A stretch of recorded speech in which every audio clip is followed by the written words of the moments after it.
to vlog. Ayusin mo ha. Para mapang 6 tayo mamayang hapon. Laging pogi sa sakyan mo, sir, ah. Ha?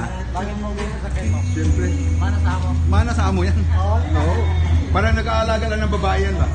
Kailangan palaging presko. Oo. Nasa ano ng babag ng lupa. Oo. Sarap. Dapat ba? Oo. Kahit malang gasolina, basta palaging happy.